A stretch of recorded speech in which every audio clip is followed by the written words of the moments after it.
Thank God. Yes. It shows the advanced country we are. Please let us give them another round.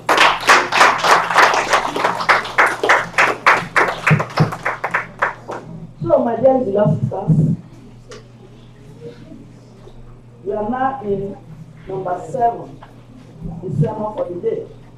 And that will be taken by Sister Anne Edoka, empowering ourselves as Christian women by His grace and power. And so, we now listen to our dear sister, Secretary of the branch. Thank you. Sister Wado, Sister Wado, I stand to give glory, honor, and praise to Jehovah the Almighty God and His beloved Son Jesus Christ for making it possible for all of us to gather here today. I also want to use this opportunity to thank the Women Fellowship Committee of UKS Canada for giving me the opportunity to take this sermon. Indeed, it was the psalmist that said, I lay me down and slept, and I awoke because the Lord sustained me. So our being here today is not because of anything, but because of the grace of the Lord of us. So we thank Jehovah the Almighty God and the title of my, before I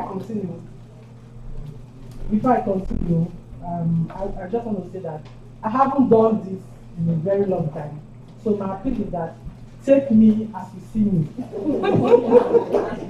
So the title of my discourse is Empowering Ourselves as Christian Women. When Sister Stella Jabroma was reading the Good Room message from the Women's Fellowship National, she did more than 90% of what I'm supposed to do. So I'm only going to be repeating what she has said before. First of all, what is the definition of empowering? Empowering is helping someone or helping yourself do things that will make you a better person in the house of God and in the society in general. I'm going to do something that will bring it closer to home for all of us. So I'm going to greet us in our usual manner and then I will conclude. Sisters, Wado! Hey. Sisters! Action! Sisters! Praise! Sisters, motto! Praise God and charity! So what have I just done? I have gingered you people. So that's how Nigerian people will say that. They ginger you. So empowering is gingering someone to do something better, to make themselves better. The book of Proverbs chapter 31, verse 10 to 31 has a number of qualities that we as Christian women should have to make us better people. The Proverbs 31 woman is said to be a homemaker. She's said to be industrious. She's said to have faith. She's said she takes care of herself. There are so many qualities that she has. But because of time, I'm just going to highlight one or two of them. First of all, as a Christian woman, we should have the knowledge of God. And having the knowledge of God is very important because when you have the knowledge of God, you face challenges and you're able to deal with them and handle them based on your understanding of the Bible, the Word of God that's contained in the Holy Bible. Indeed, in 2 Timothy chapter 3, verse 16 to 17, it is written that all scripture is written by inspiration, and it is good for doctrine, for correction, for reproof, so that the man of God will be thoroughly furnished unto all good works. Also, in Ecclesiastes chapter 7, verse 12, it is stated that wisdom, money is a defense, wisdom is also a defense, but the excellency of wisdom is that it gives life to those people that have it. So what am I talking about? When one of the ways we empower ourselves is attending all church services, all church meetings. When you attend service, there's no way you will not hear something that is taking a sermon or a discourse that will not impact you on that day. There's absolutely no way. So when you come, you sit down, you listen. When you are living, you are enriched. You have empowered yourself.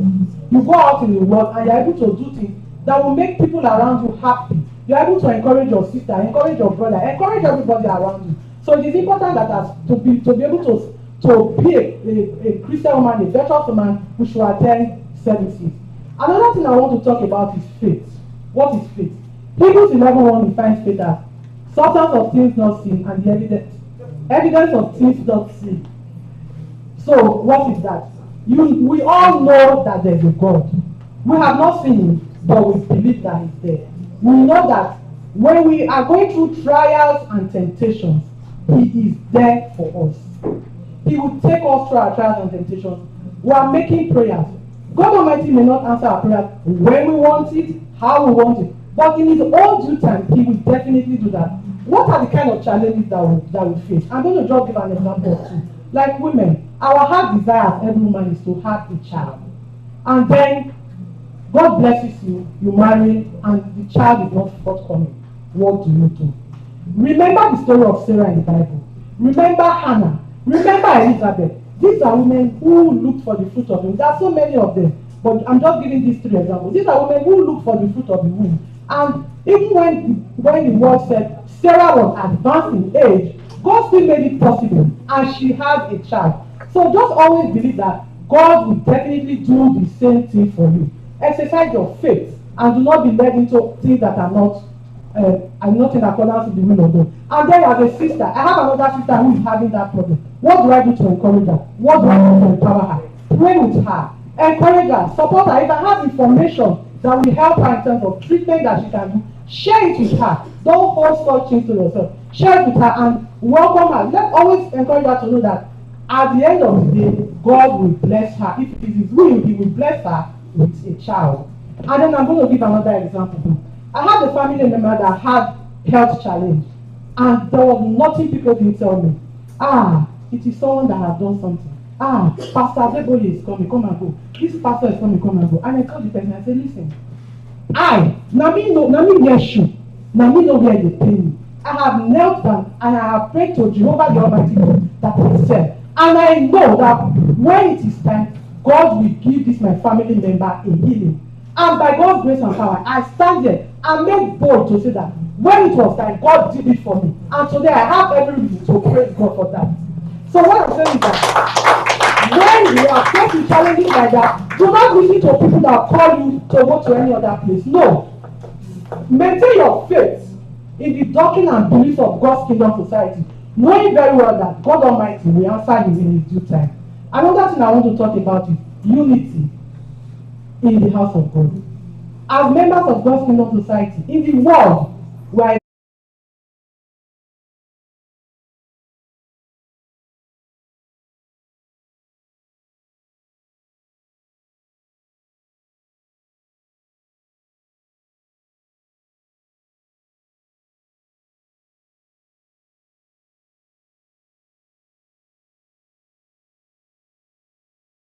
in the Feast of Tabernacle, a gigantic structure. You know how we were able to do it? Because we came together.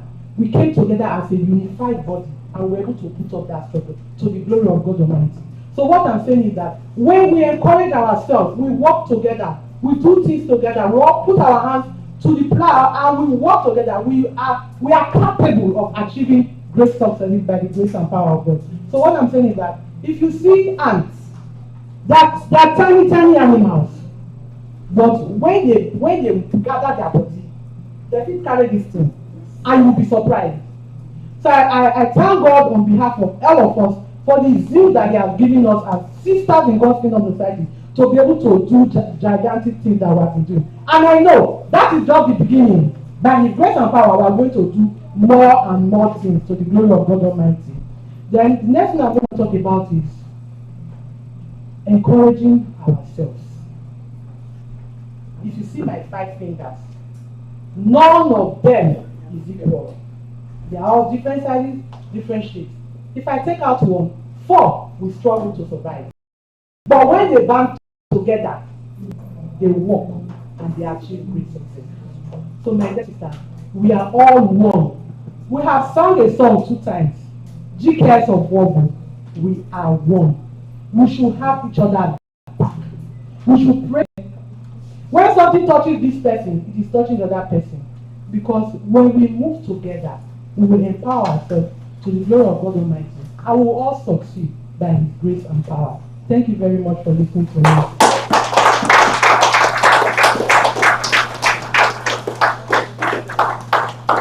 Sisters, abeg, this clap is not rich.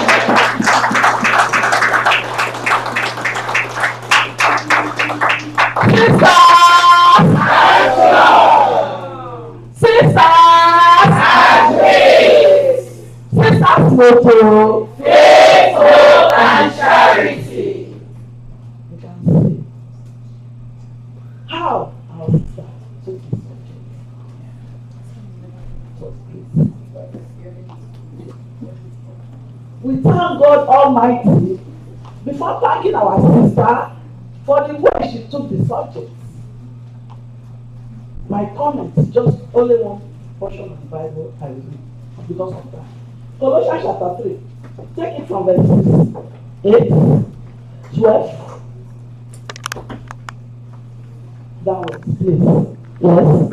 But now is the time to get rid of anger. For which things sake the wrath of God cometh on the children of disobedience. No, that's not what I want. Talking of the unity. Okay.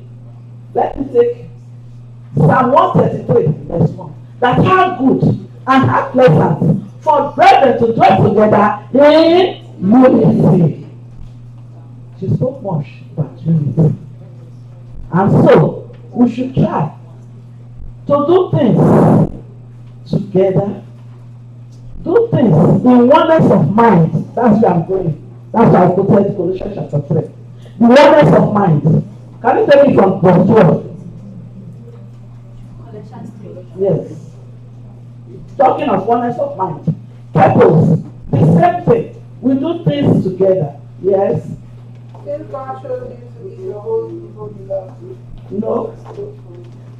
Put on therefore. Put on therefore as the elect of God, Yes. holy and beloved, Yes. bowels of mercy, Yes. kindness, Kindness. humbleness of Of mind, my openness of mind. Doing things together. Yes. meekness, Meekness. All these are the qualities that is required of children of God that do things together. Because of time, I will not go too far. Stop there so far. So, sisters, we thank God. So, because of time now, I will not call. No. We have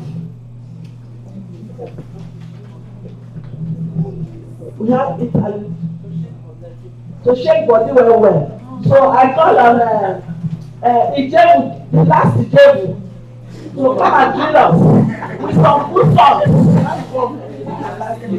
Yes. Nina, please come and take it. Come and take it. No.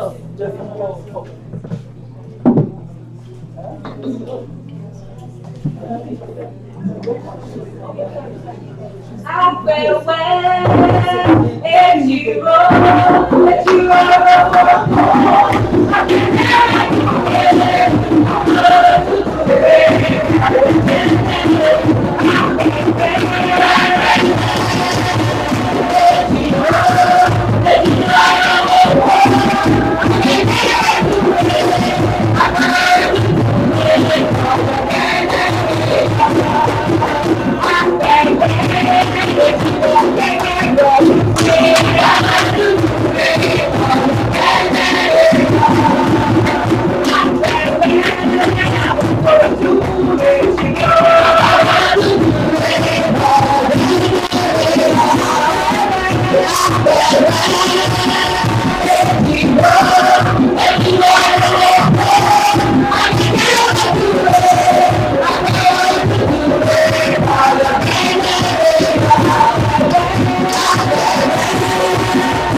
towards a skill, improving a talent, or improving your abilities on what you already are proficient in or you're passionate about.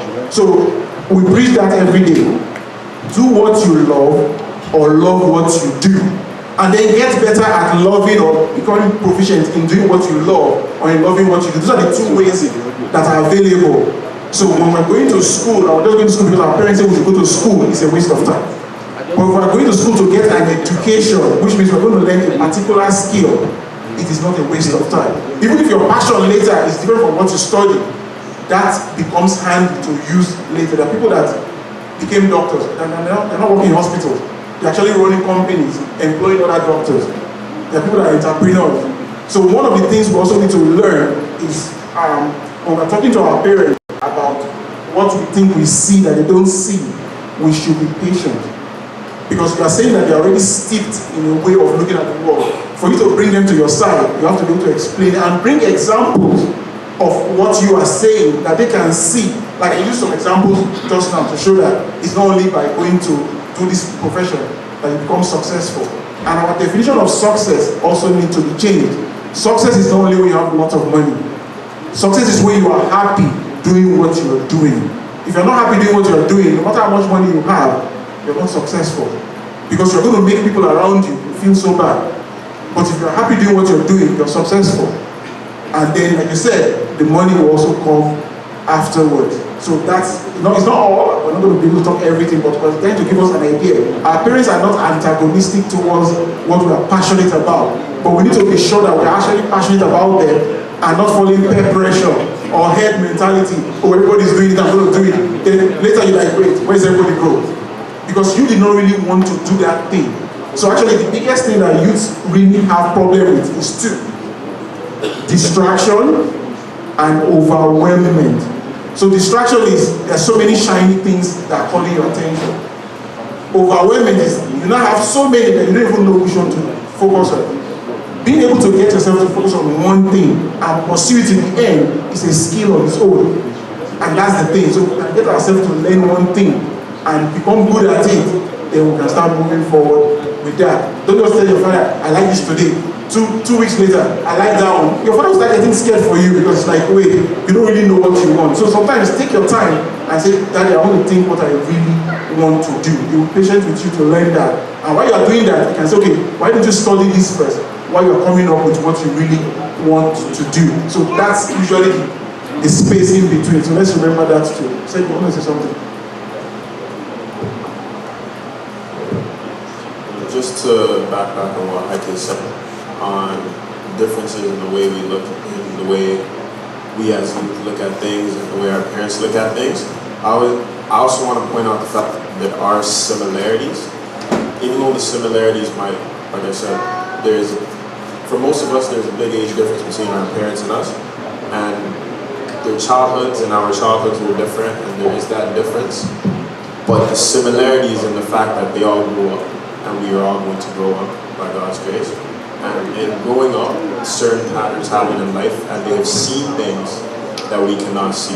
Like, one of the statements that my dad always tells me is that I can see things sitting down. I can see further sitting down than you can see standing up. And it's something that we as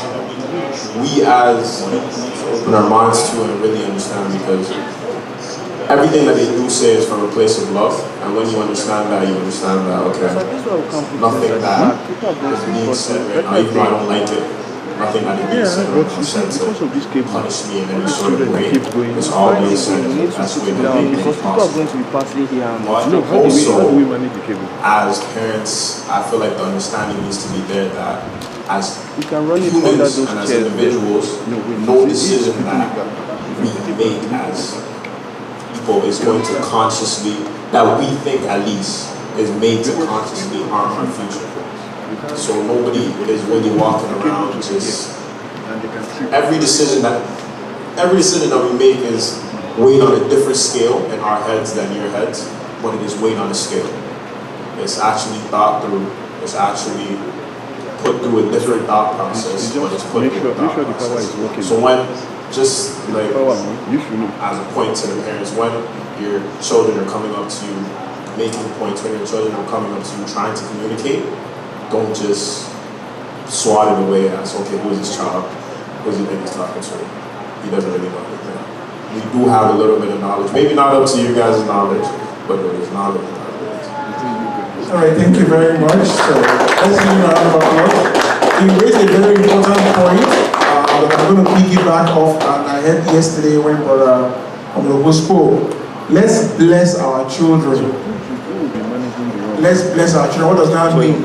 When they come up with an idea, try to reason with them and see what good they are thinking about. Because no child is actually thinking to harm themselves from the suggestion they are bringing to their father. They are seeing something in it. You want to exploit with them, and then you do the pros and cons, which is what we're usually used to. But more importantly, you want to bless that God blesses the child to come up with an idea that actually makes sense and that, you know, will prosper them as well. But as soon as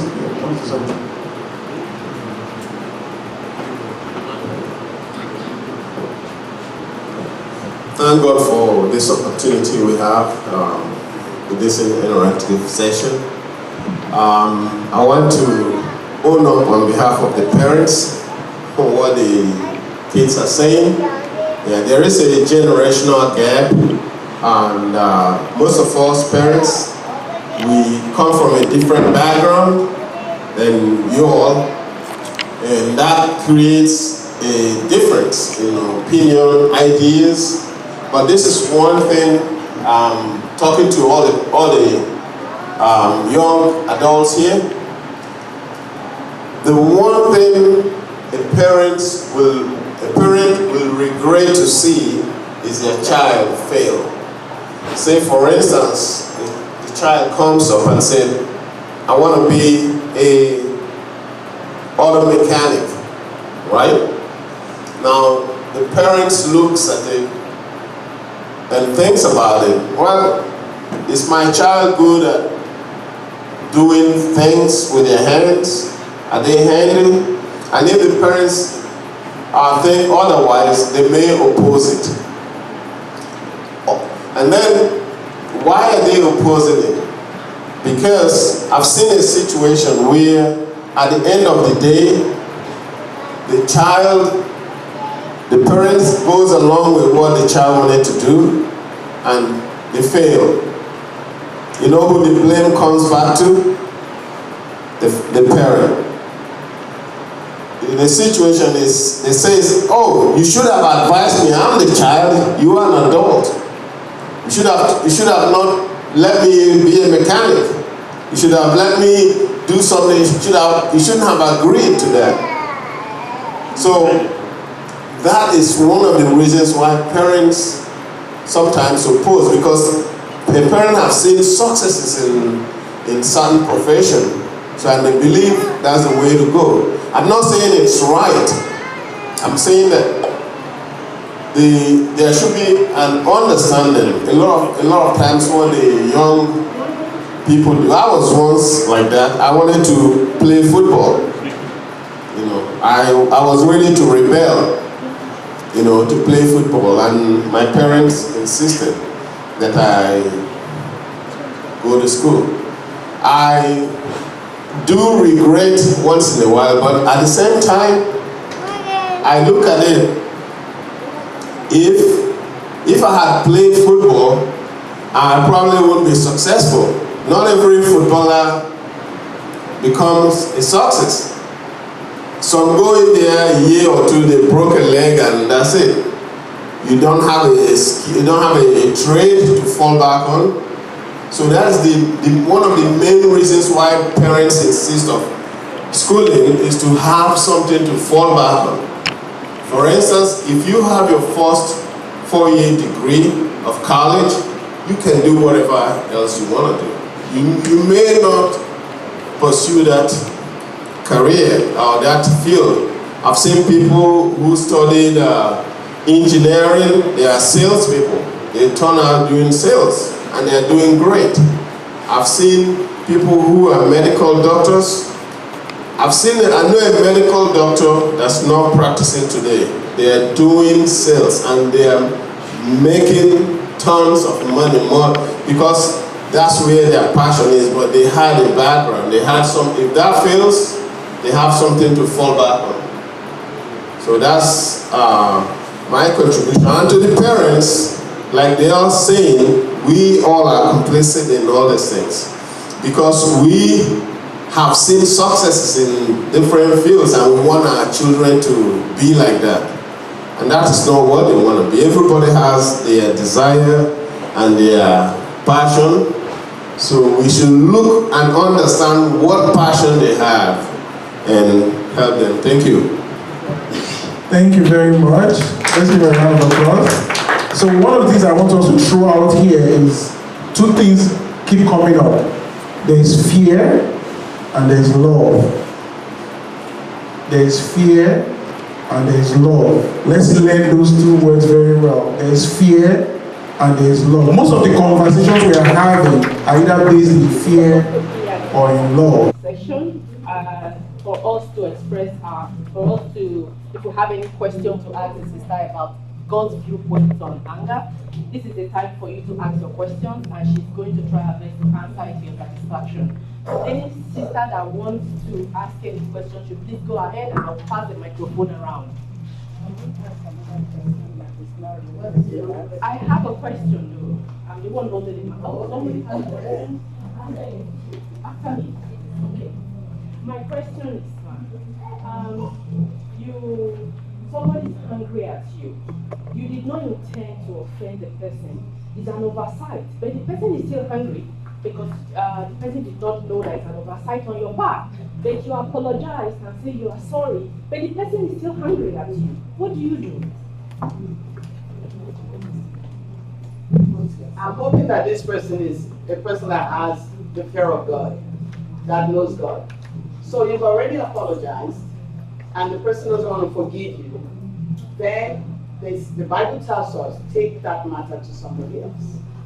Take it to an elder, assuming this is a member of the church. Let that elder talk with both of you. Because all you need to do is apologize. There's nothing else you can do.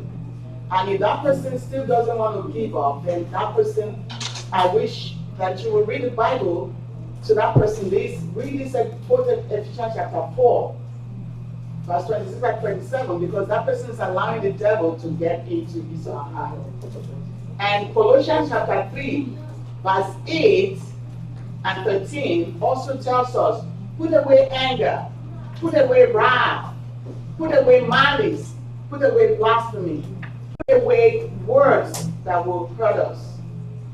So that's the best you can do. If that person doesn't want, you've gone to an elder and they spoke to the person, the Bible says, let that person be.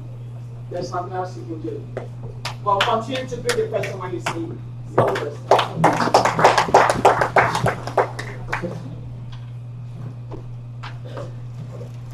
Thank you. My question is from the other side.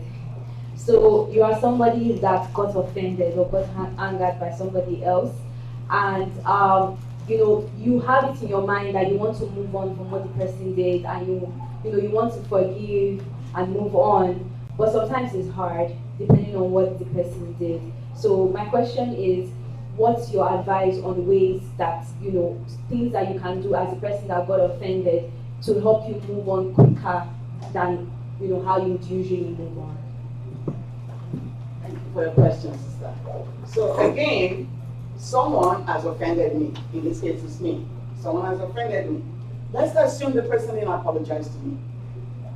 The Bible tells us in the book of Ecclesiastes chapter 7, verse 9, that we should be slow in getting angry, and that anger lies in the bosom of fools. Don't keep anger. I'm not a medical doctor, I'm a teacher by profession, so I teach foreign languages, but I know that medically wise, if we keep anger in our heart, we'll be the one who is troubled. We'll be troubled all the time. You're thinking of that person.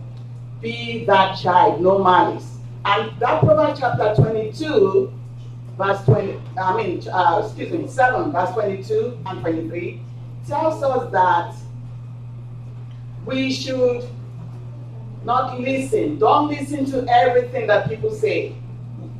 Otherwise, you will hear your servant curse you. That we ourselves, we know in our heart that we talk about other people.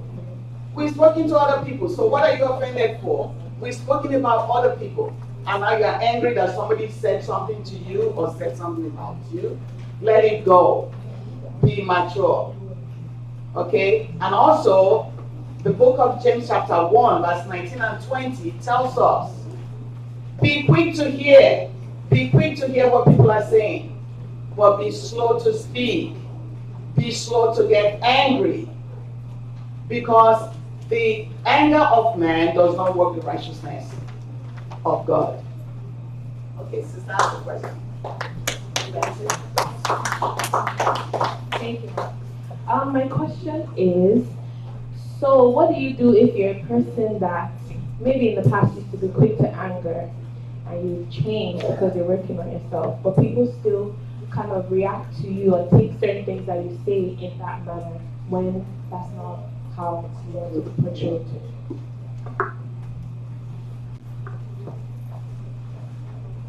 Okay, thank you, sister. Now, the Bible tells us we should always refer to the Bible. The Bible is the yardstick by which the word of God will be judged. So we have to,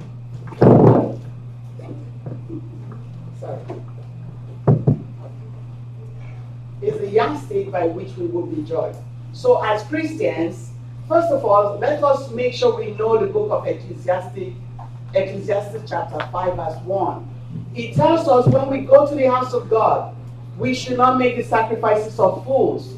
We should be more ready to hear than to make the sacrifices of fools. What does that mean?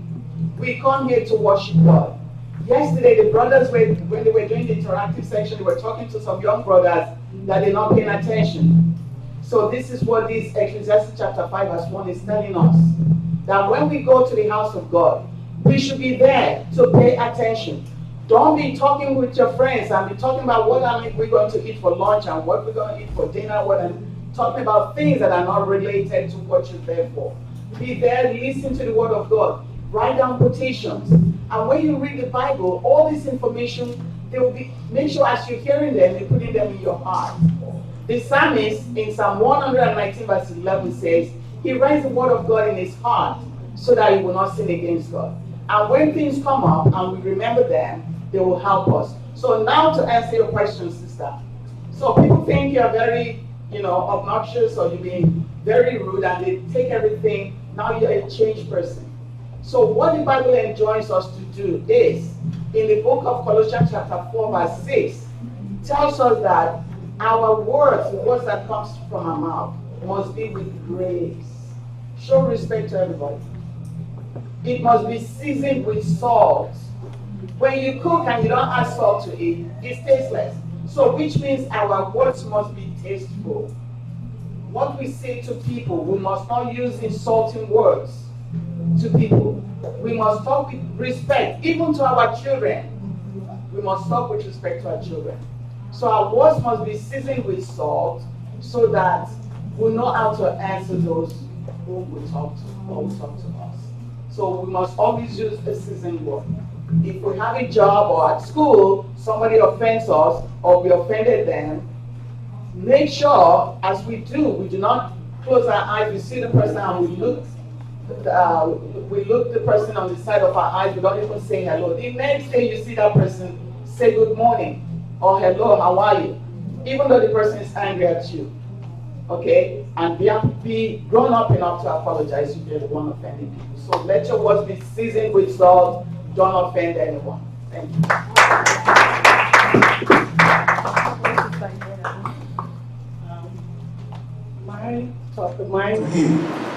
So let's remember that. I can say you have a follow-up question, or it's answered already. Okay.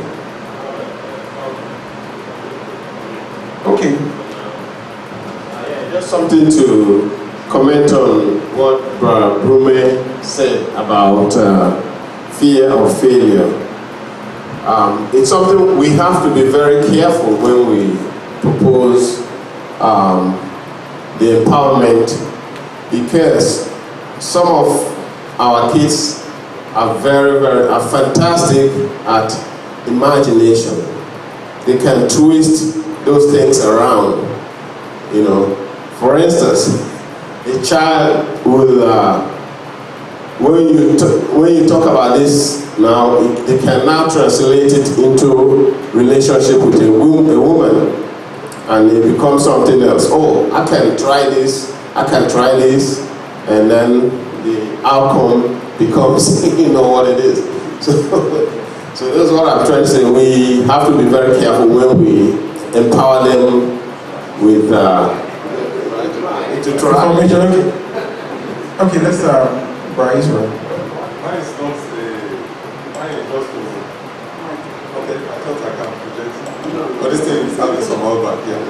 I love the women too, because yesterday most of the youths were not. I don't know whether they were not paying attention or they were concentrating in playing the volleyball thing. You know, there are several things to talk on this topic. For example, dating, online dating, blind date. Some of them want to know, especially those from 18 years and above. They want to know. And what is the parents, how do we open up doors for such kind of discussion? Because if you notice, they talk more with their mom. What I notice sometimes when they relate some things to my sister, for example, after 2 days, you say, this person mentioned this, because I encourage it. Fathers, they don't, I don't know, no matter how close you want to be to, they prefer talking to their mothers. But in as much as possible, we try and spark up discussion. You can just destroy, like I asked my boys, it's like I'm missing some boy in Montreal. You have a girlfriend, you can spark up any kind of discussion. I know, I didn't ask if you have, I say you have missing your girlfriend. In essence, they say no, I'm not qualified for that thing. Some parents might take offense, what kind of question are you asking? You are making a mistake. But the essence is to create a room and say, yes, you are not. But when the time is, when you are right, your studies now is very important. When the time is right, don't fail to ask me the skills. No, you have to, because you must create, because those are some of the mistakes we make. You must try and create the room, because people have made mistakes. Maybe when you allow the youth to speak very much, we will now start saying some mistakes that you must have done in the past. Even this issue of skills, you must be able to identify, observe your children. When my boy was growing up, I noticed anytime we are looking for him, he's always in the choir. So at the time, we don't start looking for him again. We just look at the choir is there. So when I traveled to the UK, I bought this kind of drum, but it's small size. I don't even know how to fix it. We fix it for over 1 week.